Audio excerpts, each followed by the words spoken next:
हर त्योहार एक संदेश लाता है। हर कथा में भक्ति का प्रकाश छिपा है। भक्ति नंदिता पर जानिए हर पर्व का गूढ़ रहस्य और अपनाइए भक्ति का सही मार्ग।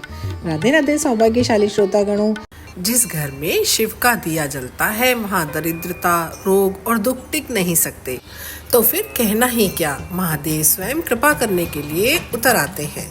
तो श्रोतागणों, आज की कथा सिर्फ एक कथा नहीं है, महादेव के चमत्कारों की एक झलक है जो हमें साक्षात शिव की कृपा का दर्शन कराती है। तो इस वीडियो को अंत तक जरूर देखिए, क्योंकि इसमें आपको मिलेगी व्रत की पूरी कथा, पूजन की सरल विधि, व्रत का महात्म्य और लाभ, और अंत में महादेव से जुड़ी हुई अविस्मरणीय चमत्कारी और सत्य घटना। हमारे पिछले वीडियोस की तरह आप जान ही गए होंगे कि जब प्रदोष सोमवार को पड़ता है तो उसे सोम प्रदोष का व्रत कहा जाता है। तो आज भक्ति नंदिता में हम जानेंगे सोम प्रदोष व्रत की विधि। प्रातःकाल जल्दी उठकर ओम नमः शिवाय मंत्र का जाप करते हुए स्नान आदि से निवृत्त होकर व्रत का संकल्प लें। दिन भर व्रत रखें। अपनी सामर्थ्य के अनुसार एक समय भोजन करें, फलाहार लें या निर्जल रहें। संध्या के समय प्रदोष काल में शिव का पूजन करें। वैसे तो शिव जी एक लोटे जल से ही प्रसन्न हो जाते हैं, लेकिन प्रदोष काल में अगर सच्चे मन से हम भक्ति भावना से शिव जी की सरल विधि के द्वारा पूजन करते हैं तो हमें शिव कृपा अवश्य ही प्राप्त होती है। हिंदू पंचांग के अनुसार इस बार प्रदोष का व्रत 23 जून दिन सोमवार को पड़ने की वजह से सोम प्रदोष व्रत है, और इस दिन प्रदोष काल में पूजा का मुहूर्त रहेगा शाम को 7:22 से लेकर 9:23 तक। शिव जी की पूजा में सबसे पहले शिव जी को जल, दूध और पंचामृत से स्नान कराएं।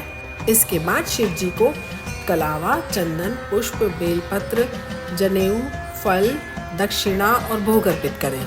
इस दिन शिव जी को प्रसन्न करने के लिए विशेष रूप से सफेद मिठाई और खीर का भोग लगाया जाता है। फिर दीप जलाकर शिव जी की आरती करें, शिव चालीसा का पाठ करें, व्रत की कथा अवश्य सुनें। कहते हैं व्रत की कथा सुनने और सुनाने वाले को व्रत का पूर्ण फल मिलता है, इसलिए कथा को कभी भी स्किप नहीं करें। अब बढ़ते हैं हम भक्ति नंदिता के साथ अपनी दिव्य कथा की ओर। प्राचीन काल में एक विधवा ब्राह्मणी थी। वह अपने पुत्र को साथ लेकर भिक्षा लेने जाती थी और संध्या को लौटती थी। भिक्षा में जो भी मिलता था उससे अपना कार्य चलाती थी और शिव जी का प्रदोष का व्रत भी करती थी। एक दिन जब वह भिक्षा के लिए अपने पुत्र के साथ जा रही थी तो मार्ग में उसे विदर्भ देश का राजकुमार मिला। शत्रुओं ने उसे उसकी राजधानी से बाहर निकाल दिया था और उसके पिता को मार दिया था, अतः वह मारा मारा फिर रहा था। ब्राह्मणी उसे अपने साथ ले आई और अपने पुत्र के साथ उसका पालन पोषण करने लगी। फिर एक दिन राजकुमार और ब्राह्मण बालक ने वन में गंधर्व कन्याओं को देखा। ब्राह्मण बालक तो घर लौट आया, परंतु राजकुमार साथ नहीं आया, क्योंकि वह अंशुमति नाम की गंधर्व कन्या से बातें करने लगा। अब तो वह रोज वहां आता और अंशुमति से बातें करता। धीरे धीरे वे दोनों एक दूसरे को पसंद करने लगे। फिर एक दिन अंशुमति उसे अपने माता पिता से मिलाने ले गई। अंशुमति के माता पिता भी उससे मिलकर बहुत प्रसन्न हुए। कुछ दिन पश्चात अंशुमति के माता पिता ने राजकुमार धर्मगुप्त से कहा कि तुम विदर्भ देश के राजकुमार धर्मगुप्त हो। हम श्री शंकर जी की आज्ञा से अपनी पुत्री अंशुमति का विवाह तुम्हारे साथ कर देते हैं।